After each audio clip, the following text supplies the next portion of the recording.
What's up, guys? 3 weeks down the season. It looks like it's going to be another great one. Let's talk about the big things that came out this past week.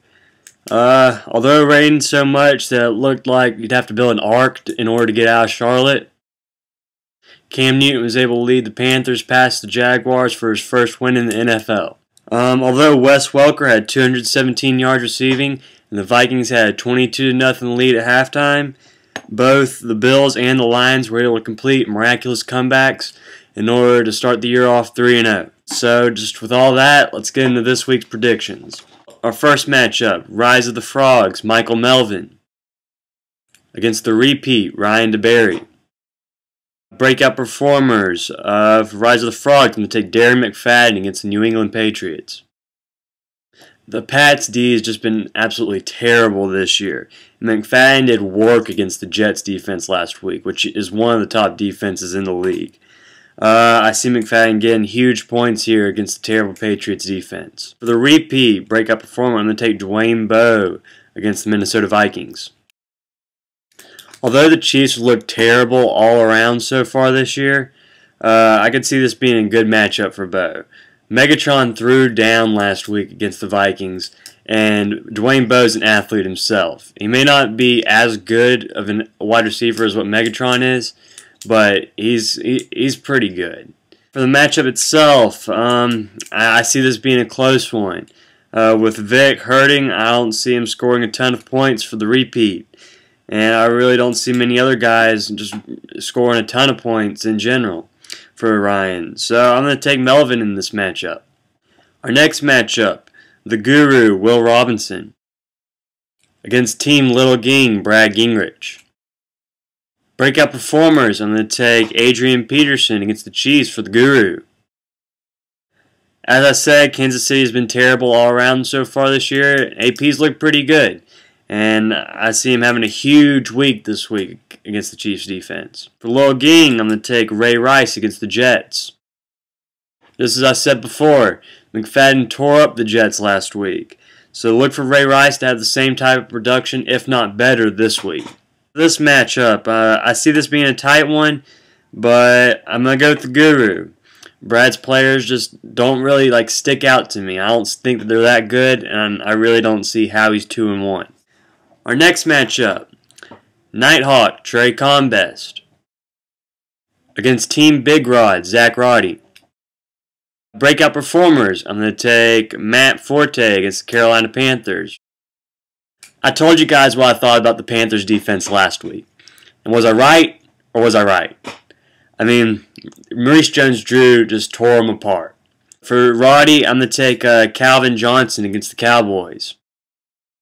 You really have nobody else for me to pick. I've been picking Calvin now for what seems like 3-4 weeks. Well, it's only been 3 or 4 weeks. But it seems like I've been taking him every week to be your breakout performer. It's getting to the point where I'm just going to put up a picture of Calvin and then just maybe put up a YouTube video of a monkey clapping cymbals together or something just to entertain us. Because that's all it's going to entertain us about your team. This matchup, taking Nighthawk, he's been impressive so far. Nothing to say about it like this matchup at all, thinking it should be an easy victory, which I do think it is, but I see Nighthawk continuing his hot streak and starting the year off 3-1. Our next matchup, the legend, Rodney James, against everything real big, Andrew Johnson. Breakout performers for the legend, I'm going to take LeGarrette Blount against the Indianapolis Colts. When he's been given the ball, he's produced so far. I see him getting a ton of touches this week against a weak Colts defense. For everything real big, I'm going to take Maurice Jones-Drew against the New Orleans Saints. MJD's been getting 20-plus touches a game so far, and with Blaine Gabbert in there, who looked absolutely terrible last week against the Panthers, I see that trend continuing. And against the New Orleans defense, not great, not really good either. I mean, I see him getting some good points this week. The matchup itself, Rodney's been on fire so far. I mean, I hate to say it, but he has. And I hate to say this too, but I see him win again this week and starting the year off 4-0. Alright, game of the week. It is the Battle of the Deacons. Pawtucket Southpaws, David Edwards against rebuilding year, Lawson McDonald. Yeah, you know what it is. Breakout performers for the Southpaws. I'm going to take Nate Washington against the Cleveland Browns. Some of you might wonder why I'm picking Washington since he has shown he's been so inconsistent throughout the years. However, with Kenny Britt out for the year, Washington's now the #1 wide receiver for the Titans, and I see him capitalizing on this opportunity. When Lawson lost Kenny Britt for the year, I was fortunate enough to be with him, and his frustration was evident. I know David was sitting back thinking exactly this. Losing his mind. And I'm reaping all the benefits.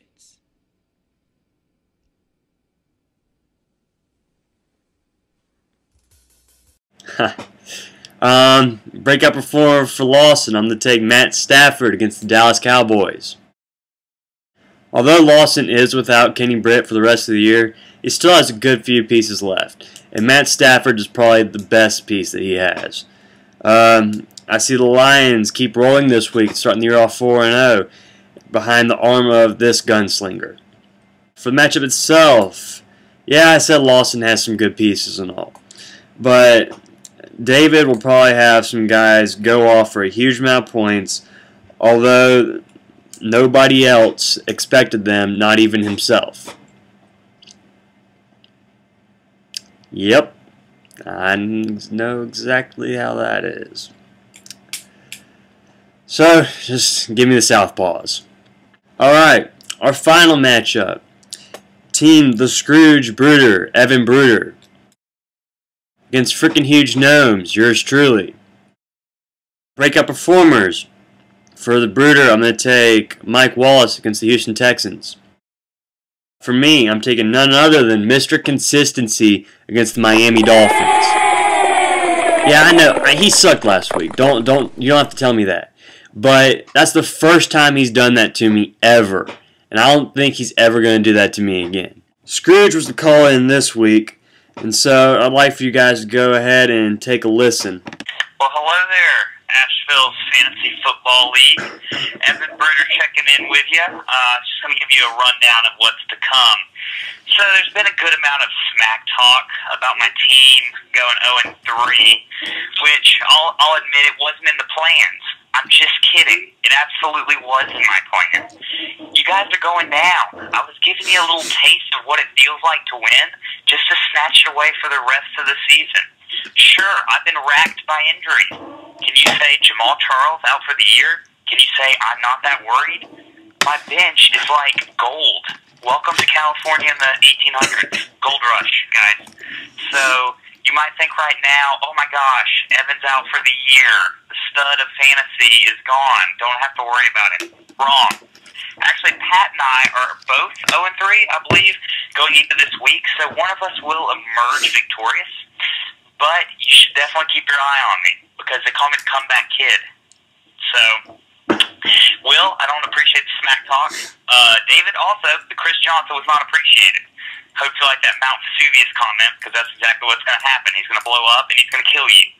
And just like Vesuvius. So, I can't wait to take you guys down. It's just been my turn to smack talk you guys, so just call me the sandbagger, because it's going to come back to bite you guys. Peace out. Alright, 3 letters for you, Evan. SMH. Right now, when I look at your bench, it not only looks like you're losing in fantasy, but it looks like you're sucking in a game of Scrabble with all those cues that you have. And then also, before you start looking ahead to how you're going to do for the rest of the year, you got to realize who you're facing this week. This guy. I'm quitting the trend of not picking my games, and I'm taking myself in this one, making it the 2nd straight week I beat a Bruder in fantasy. Go ahead and call up Austin Evan and ask him how he coped with his loss last week, because you just need to go ahead and take his advice in advance. Well, guys, that was fun and all, but we got to get into this week, and I'm excited because I can't wait to finally have a win under my belt.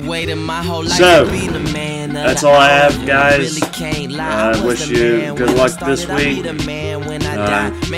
Remember just to have fun, talk a lot of crap. I guess that's about it. Alright, see you guys next week.